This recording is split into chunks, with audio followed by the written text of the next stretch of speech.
ఎందుకంటే ముఖ్యమంత్రి గారు కూడా చాలా ఆవేదన వ్యక్తం చేశారు. ఉమ్మడి ఆంధ్రప్రదేశ్ రాష్ట్రంలో ఉన్నప్పుడే ఆయన ముఖ్యమంత్రిగా ఉండగా ఒక్కసారి మాత్రమే బందోబస్తుని పెట్టి నేను ఆ లెఫ్ట్ కెనాల్ నుంచి నీరు తీసుకురాగలిగాను క్రిందకి. అటువంటి పరిస్థితులు భవిష్యత్తులో తలెత్తకూడదనే చింతలపూడి ఎత్తిపోతల పథకానికి మనం ప్రాధాన్యతనిచ్చి ఆ లెఫ్ట్ కెనాల్ ఏదైతే చివరికి ఈ నీటిని తీసుకురావడం ద్వారా మరి 2,10,000 ఆ యొక్క నాగార్జున లెఫ్ట్ కెనాల్ ఆయకట్టుకు నీరు అందించేటువంటి ఒక బహుత్తరమైన ప్రాజెక్టు చింతలపూడిని కూడా గత ప్రభుత్వం విధ్వంసం చేసినటువంటి పరిస్థితి.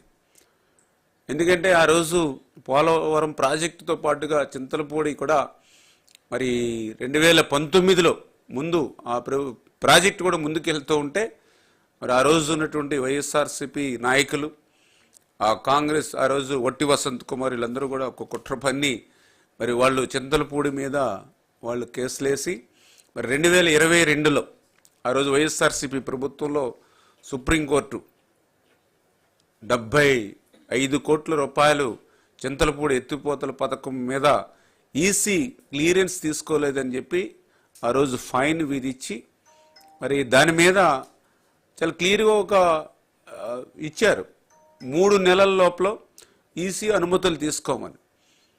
మరి 3 నెలల్లో ఈసీ అనుమతులు తీసుకోండి అని చెప్పినా కూడా దాన్ని గత వైఎస్ఆర్సీపీ ప్రభుత్వం పెడచెవిన పెట్టి అసలు ఈసీ అనుమతులు తీసుకోకపోవడంతో ఈవేళ చింతలపూడి ఎత్తిపోతలను కూడా ప్రశ్నార్థకంగా మార్చేశాడు గత ముఖ్యమంత్రి జగన్మోహన్ రెడ్డి.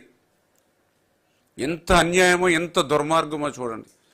ఇంతటి బహుళ ప్రయోజనాలు అందించేటువంటి చింతలపూడి ఎత్తిపోతల పథకం మీద ఆ రోజు చాలా క్లియర్గా సుప్రీంకోర్టు 3 months లోపల తీసుకోమని చెప్పినా కూడా ఆయన పెడచెవిన పెట్టి వదిలేశాడని అంటే మరి జగన్మోహన్ రెడ్డి అడుగున కూడా ప్రతి ప్రాజెక్టుకి అతను చేసేటువంటి విధ్వంసం ఏంటనేది మనందరికీ కూడా అర్థమైనటువంటి పరిస్థితి. అందుకే ఈరోజు ముఖ్యమంత్రి గారు కూడా ఆ చింతలపూడి బహుళ ప్రయోజనాలు దృష్టిలో పెట్టుకుని ఏదైతే ఆ ఈసీ క్లియరెన్స్ ఏవైతే ఉందో అటు సుప్రీంకోర్టు తోటి అదేవిధంగా మరి ఏదైతే రాష్ట్ర బోర్డుతోటి వీటన్నిటిని కూడా సమన్వయం చేసుకుని ఏదైతే ఒక అడ్వకేట్స్ని కూడా మంచి అడ్వకేట్స్ని కూడా పెట్టి ఆ యొక్క కేసు నుండి ఏదైతే ఈసీ క్లియరెన్స్ తొందరగా వచ్చేటువంటి విధంగా ప్రయత్నం చేయమని చెప్పేసి కూడా ఆయన కూడా స్పష్టంగా మరి మాకు కూడా ఆదేశాలు ఇచ్చారనే విషయాన్ని కూడా ఈ సందర్భంగా తెలియజేసుకుంటూ, అదేవిధంగా ఏదైతే మీ అందరికీ తెలుసు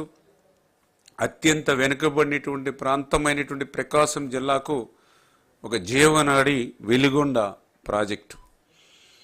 ఎంత దారుణం అంటే మొన్ననే మీరు చూస్తూ ఉన్నారు, వెలిగొండ ప్రాజెక్టు మీద అధికారంలో ఉన్న 5 సంవత్సరాలు మొద్దు నిద్రపోయింది వైఎస్ఆర్సీపీ.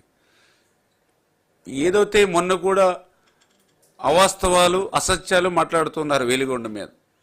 నేను కూడా వెలిగొండను ప్రత్యేకంగా అక్కడ ఉన్నటువంటి మంత్రులు మరి గొట్టిపాటి కానీ అదేవిధంగా బాల వీరాంజనేయ స్వామి గారితో కానీ అక్కడ శాసనసభ్యులు కానీ అందరం కూడా మేము కూడా పర్సనల్గా కూడా వెలిగొండ ప్రాజెక్ట్ని అంతా కూడా సందర్శించాం. వాస్తవాలన్నీ కూడా మేము కూడా మాతో పాటుగా మీ మీడియా సోదరులందరూ కూడా అక్కడ వాస్తవాలందరూ కూడా చూశారు. ఇవాళ దగ్గర 3,000 కోట్ల రూపాయలు ఇంకా వెలిగొండ ప్రాజెక్టుకి ఖర్చు పెట్టవలసిన పరిస్థితి ఉంది.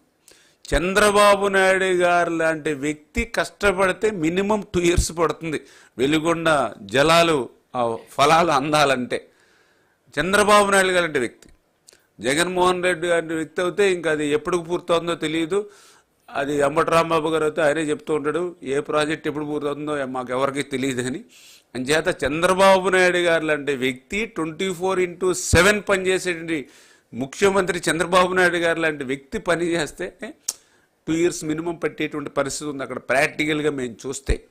అటువంటి ప్రాజెక్ట్ని 2000 మరి ఏదైతే మొన్న 24 ఎన్నికల ముందు జాతికి అంకితం చేశానని అబద్ధాలు అసత్యాలు చెప్పి ఆ రోజు ఎవరైతే రైతులు ఉన్నారో వాళ్ళను కూడా తన దగ్గరికి ప్రారంభోత్సవానికి కనీసం రాకుండా ఆ రోజు 144 సెక్షన్ పెట్టి 30 యాక్ట్ పెట్టి పరదాలు పెట్టి బ్యారికేడ్లు పెట్టి జాతికి అంకితం చేశాడని అంటేనే ఆ వెలిగొండలో కూడా అక్కడ ప్రజల్ని ఎంత మోసం దగా చేశాడో అర్థమవుతుంది. అందుకే ఈరోజు ముఖ్యమంత్రి గారు చాలా స్పష్టంగా ఆ రోజు 1996లో వెలుగొండకి నేనే ఆ రోజు ప్రారంభం చేసి ఆ రోజు చేయడం